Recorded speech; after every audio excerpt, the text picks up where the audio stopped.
गाइजहरु यहाँ हेर्नु उहाँ दाइले चाहिँ यहाँनेरि पशुपतिमा चाहिँ यो बोतलहरु उठाउने काम गर्नुहुँदो रहेछ। यहाँ बोरामा उठाएर राखिरहेको हुनुहुन्छ। कति यहाँ फोहोरहरु गर्ने, पानी खाएर जताभावी बोतलहरु फाल्ने, त्यो बोतललाई चाहिँ उहाँले बोरामा हालेर लानु हुँदो रहेछ।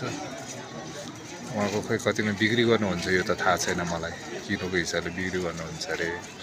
र यहाँ पशुपतिमा धेरै यस्तो प्रदूषण भएको चिजहरु उहाँबाट चाहिँ धेरै टिवा पुग्ने रहेछ क्या सरसफाइ सम्बन्धी।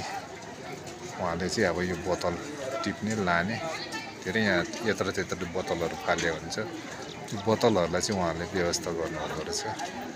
र उहाँलाई के सहुलियत छ पशुपति विकास कोषबाट भन्दाखेरि उहाँलाई 100 को पनि रहन्छ। उहाँलाई आफ्नो मनज्ञाने अनुसार टिपेर अब किलोको हिसाबले त्यो 25-30 रुपैयाँ होला किलोको, त्यसरी बेचेर आफ्नो ज्यान आफ्नो जीविका उपार्जन गर्नुहुने रहेछ उहाँ दाइले भनेर यो सानो हजुर समक्ष यो भिडियो प्रस्तुत गरेको छु।